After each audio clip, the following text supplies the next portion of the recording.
cambio, que algunos en sapo o algo, pero no, sigue siendo el mismo. La conversión se entiende entonces que no es físicamente. El único que tiene el milagro de convertirnos físicamente se llama McDonald's, Burger King, pero lo otro no es físicamente. La metanoia, la conversión no es físicamente. Claro, resplandece siendo físico, pero será en el ambiente más espiritual, ¿sí? Mi pensar, mis sentimientos se van a configurar ¿con quién? Con Cristo.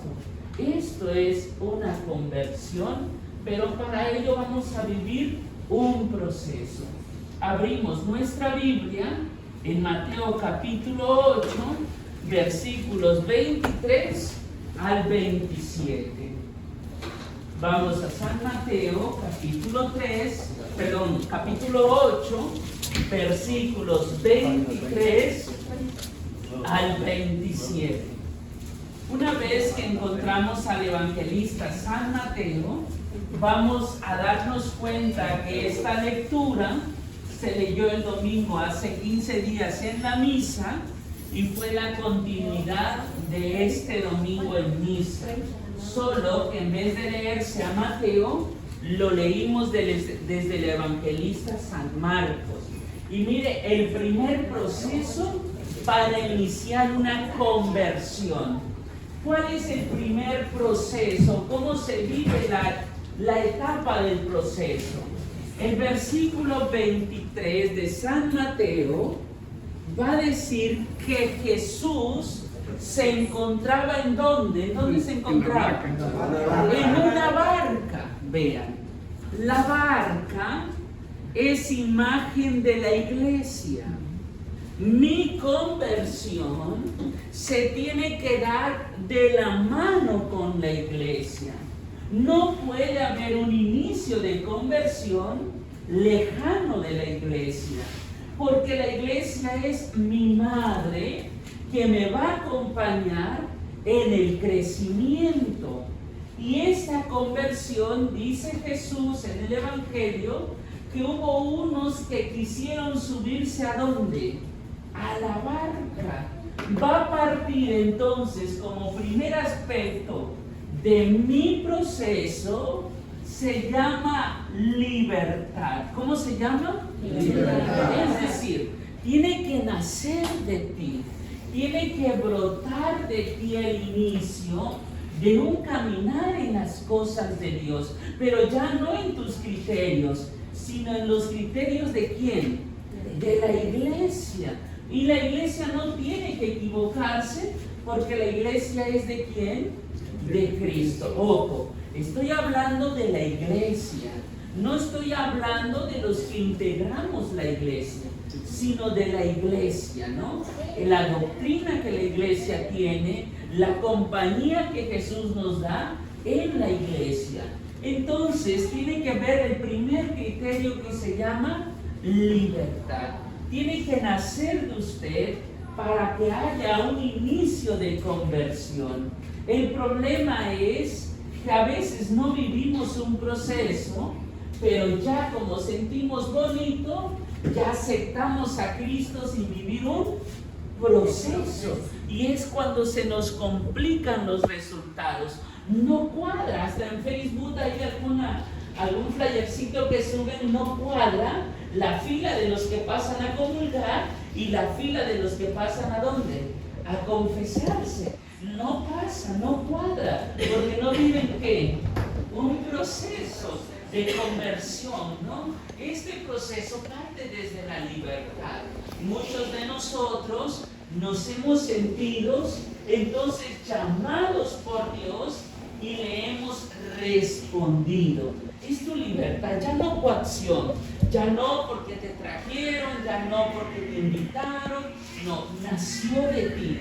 Y para que nazca de ti, pues hubo algo que la iglesia te propició, que se llama encuentro ¿con quién? Con Dios. ¿Sí? Lo has encontrado, por eso tienes la libertad de elegirlo a Él. El segundo proceso nos los va a regalar el versículo 24. Dice que los discípulos se subieron voluntariamente, pero no contaban que inmediatamente se iba a desatar, ¿qué cosa? Una tormenta. Y los discípulos, frente a la tormenta, tuvieron ¿qué cosa? Miedo. Segundo criterio de un proceso de conversión se llama purificación. ¿Cómo se llama? Purificación. Es decir, tener un proceso de conversión es purificar. Yo no puedo seguir en la iglesia, con la iglesia, si no me purifico. No puedo seguir con mis mismas mañas. No puedo seguir con mi propia mentalidad. No, tengo que purificar mi mentalidad. Y en la purificación entra mentalidad, entra cultura, entra lo que yo creía. Hay muchos católicos que siguen creyendo cosas. Entra lo que yo creía, convertido a mis criterios o caprichos, ¿sí? Eso entra a la cultura de la comparación. Eso lo tengo yo que purificar. Ya no puedo seguir pensando como un pagano, porque ahora yo quise caminar ¿con quién? Con Cristo. Ahora tengo que configurar mis pensamientos ¿con quién? Con Cristo. Ya tengo que dejar afuera la ley de talión, ojo por ojo, diente por diente. No puedo seguir así. Tengo que purificar mi cultura. Bueno, que mi pueblo era así. Bueno, en mi pueblo tengo que purificar mi cultura. Es ahora lo que Cristo, lo que el Evangelio tiene para mí. Tengo que entonces tener el criterio de purificar. Hay que entender que en la purificación Dios se vale de muchos criterios para purificar nuestro proceso de conversión. Nos da donde más nos duele, donde más nos cuestiona. Allí es donde Dios nos purifica. Algunos en medio de la barca, aún ya estando en las cosas de Dios. A otros iniciando su proceso.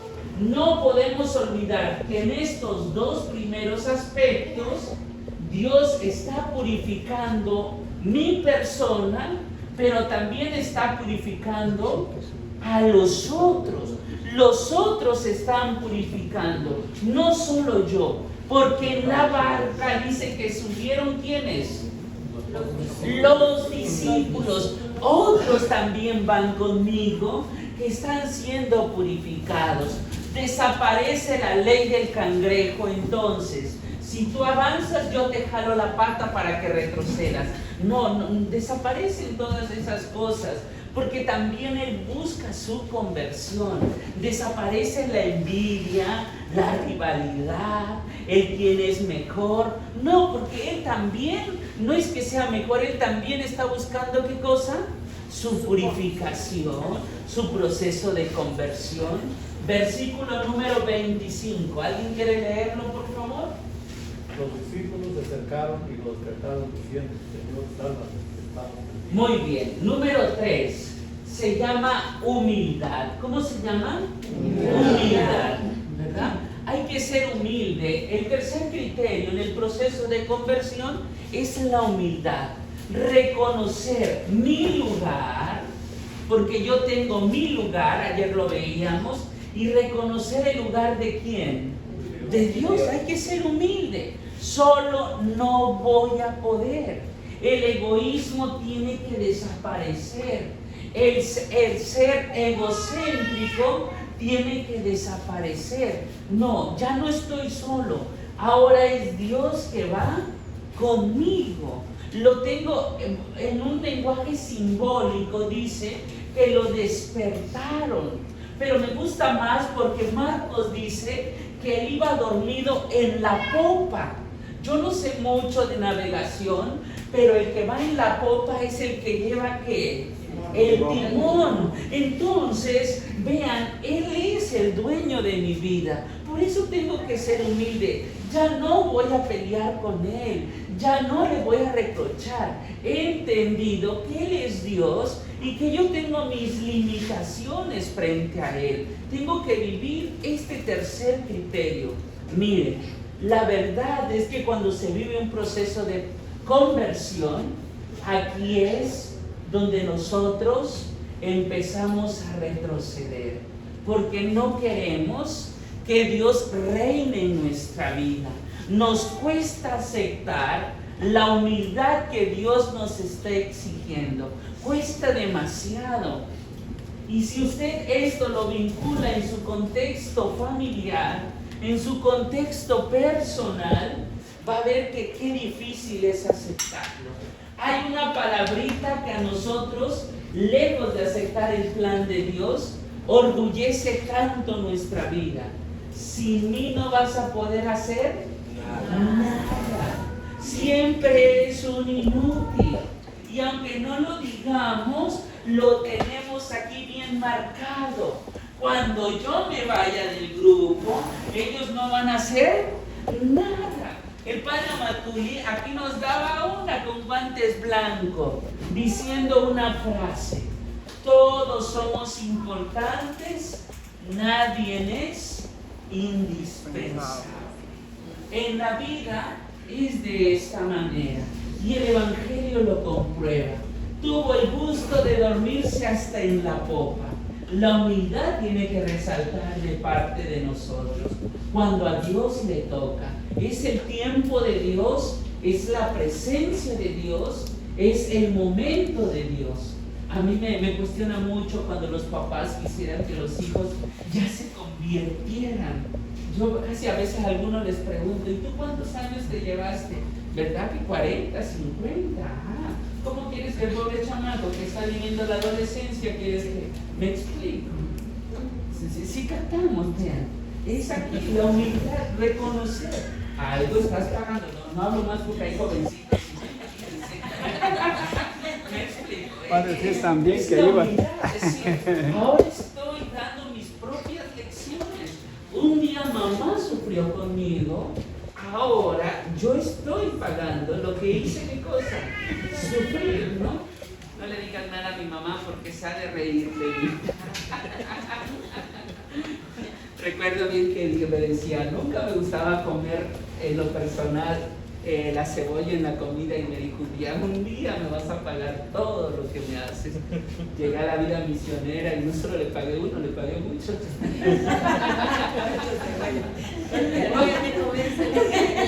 Ya aprendí a comer. Muy bien. Número 4, versículo 26. ¿Alguien quiere leer? Él les dijo: ¿por qué teméis, hombres de poca fe? Entonces, levantándose, reprendió a los vientos y al mar.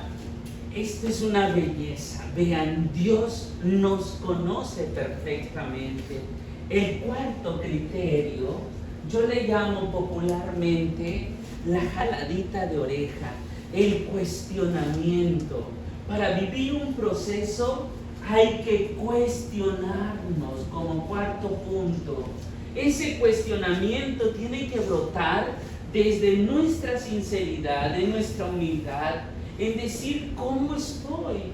¿Voy hacia adelante o voy hacia atrás? ¿Me ha servido o no me ha servido?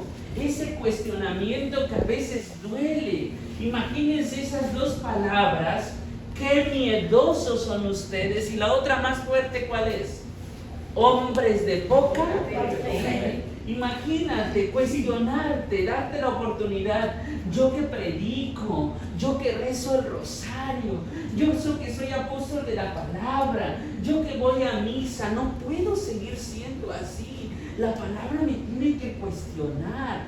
No puedo, tiene que haber un cambio en mi vida. Y ese cambio duele más cuando vienen de personas que verdaderamente quizás nos están interpelando, y entre ellas la palabra de Dios, ¿no? Esta palabra de Dios que de verdad nos hace ver, decía el padre Amatuli, como la radiografía. Es como el espejo en donde yo me estoy observando, me estoy mirando, para llegar al quinto punto, versículo 27.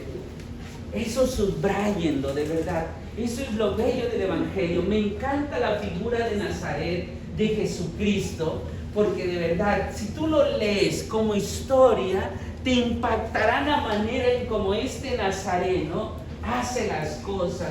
Y entonces los discípulos se impactaron tanto porque el viento y el lago, ¿qué cosa? Le obedecieron. A esto se llama la grandeza de Dios, el amor, el poder de Dios, los signos de Dios.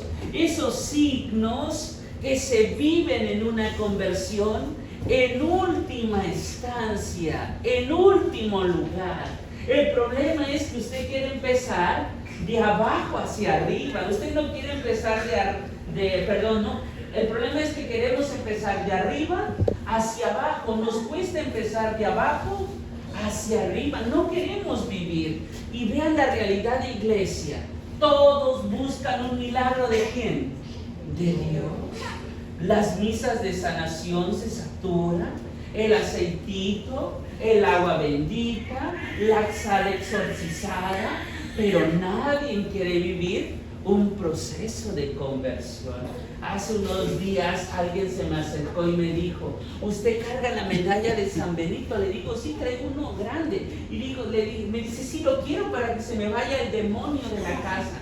Y le digo, ¿y usted va a misa? No, yo a misa. Me explico. Así sirve la medalla ¿de quién? De San Benito. Por eso es importante el proceso de conversión, que no se termina hasta el día en que colgamos los tenis. No se corta, no se termina. La conversión es ser consciente de que un día contemplaré la grandeza de Dios. Y claro, en este caminar Dios va dando signos, va confirmando si vamos por buen camino, ¿no? Fruto de eso muchos son ustedes, cómo ha cambiado nuestra vida. Si nos vemos 10 años hacia atrás, nos da hasta risa cómo hemos cambiado. De verdad, algunos preguntan, oye, ¿qué tomaste? ¿Cómo le hiciste a la señora? ¿Qué le diste? Mira, ya cambió. Al señor ya no es tan chismosa. ¿Cómo le hiciste? Dime. Yo necesito ese método con la mía, ¿no es cierto? Pues no, son aspectos que nosotros tenemos que entender. No es magia, es un proceso de conversión, ¿no? Y tener en cuenta, aquí desaparecen esas frases como es que yo ya soy así, yo no voy a cambiar, Dios me ha hecho así. Y peor escucharlo de un apóstol de la palabra me da hasta diarrea, ¿no? No puede haber, porque entonces ¿dónde queda el criterio de la palabra de Dios? No, ¿dónde queda ese poder de la palabra? Lástima que no es retiro, pero la palabra tiene un poder. Cuando usted lo ve en la figura de la Virgen María, ¿qué le sucedía a la mujer que saliera embarazada en el tiempo de la Virgen María? La mataban, ¿no? Cuando no se conocía al varón. Pero fíjense qué valor tiene la palabra, que esta mujer tuvo el valor también de aceptar el plan de Dios, sabiendo que iba a ser reo de ¿qué? De muerte. Por eso corrió con Isabel, aunque dicen que para ponerse a su servicio, no, corrió a comentarle lo que ella estaba padeciendo, porque Isabel también había quedado ¿qué? Embarazada, ¿no? Qué belleza de evangelio cuando lo vamos disipando en nuestra propia vida. ¿Alguna preguntita, alguna duda? Para que se lleven un poquito de reflexión, viene la pregunta de esto que acabamos de ver. Y entonces, ¿dónde quedó? ¿Sí? ¿Qué es la pregunta? La pregunta de este texto que acabamos de ver. Viene la pregunta, ¿a dónde quedaron tanto conocimiento? Porque los que habían seguido a Jesús en esta parábola, ¿quiénes son? Claro que son discípulos, pero ¿quiénes son en realidad? Son los que llamamos apóstoles. Y entonces la pregunta es, ¿tanto conocimiento los estaba echando a qué? A perder. tanto de haber escuchado, los estaban echando a perder. Habían caído en algo que se llama la zona de ¿qué? De confort. Y entonces caemos a conclusión que seguían a Jesús porque dormían bien, porque hablaban bien de Él, porque comían bien, pero no habían tenido un encuentro ¿con quién? Con Cristo. Y cierto, el Evangelio dice claro cuando eran discípulos. ¿Eran qué cosa? Discípulos. Para después ser apóstoles. Y apóstoles quiere decir enviados. Entonces, nadie puede ser apóstol si no ha vivido un ¿qué? Discipulado. Nadie puede vivir un discipulado si no ha vivido un proceso de ¿qué? De conversión. ¿No? Ahí están los que, ¿qué voy a decir yo de la palabra? ¿Y qué voy a hablar? Es que yo no sé hablar. Vas a hablar tu experiencia de lo que Dios ha hecho con quién. Contigo. Ese es tu discipulado. ¿Más o menos? ¿O se quedó alguna duda, alguna pregunta? ¿No? Muy bien. Espero que se compongan entonces. Vamos a esperar el proceso y vamos a imitar cuando Muy bien. Bueno. Ahora vamos a cerrar nuestro. ¿Sí? Yo les quería agregar una cosa. Sí. Nosotros en los retiros a veces asistimos mucho. Sí. Y de todos, a veces nada más funcionamos unos cuantos. ¿Qué es lo que pasa ahí si han recibido su conversión en el retiro? Bueno, el propósito del retiro es vivir una conversión, pero no todos viven la conversión. Eso pasa. Y tampoco la misma velocidad. Entonces, eso también hay que entenderlo. Lo que yo decía en el primer punto, ¿no? No todos viven la conversión y no todos a la misma velocidad. Y los que formamos un grupo, hay que entender que algunos tenemos la posibilidad y la gracia de Dios de no ir a paso de tortuga, sino de ir a pasos gigantes. Pero que no puedo exigir a los otros que vayan a mi mismo ritmo. No, porque yo he tenido esta gracia. Aquel está luchando no solo consigo, con cuantos más, para vivir esta gracia de conversión. Y luego yo lo jalo, ¿qué va a pasar? Se me va a desesperar y se va a ir. Sobre todo pasa en los grupos cuando es que tienen que ser como yo, es que yo, miren, no, tranquilo, tú no eres Cristo, predícame a Cristo y le vas a ayudar mejor. ¿Sí me explico? Eso pasa, ¿no? Entender el ritmo de cada uno, de verdad. A veces uno se desespera, la verdad, cuando uno da consejería, porque uno dice, ay, este señor, por más como le digo, esta señora le gusta la mala vida, pero su conversión es lento, no le puedo cambiar el chip, no se puede, ¿no? En su momento su conversión es de manera diferente, esto hay que entenderlo, cada quien lleva su propio proceso. Por eso digo, cuando esto se entiende, dejamos a un lado juzgar, ya no juzgamos, dejamos a un lado la rivalidad. ¿Por qué? Porque yo entiendo que él vive su propio proceso. A mí me duele mucho ver cuando vivimos un proceso y escondemos nuestra realidad. No hay que esconderlo. No te avergüences de Dios, ¿no? Tocó un hijo que está viviendo en las drogas, acéptalo. Es parte de tu conversión, es parte de tu lucha diaria. No se tiene que esconder. Si tú lo aceptas, podrás entonces clamar mejor a Dios de lo que tú estás viviendo en tu realidad, ¿no?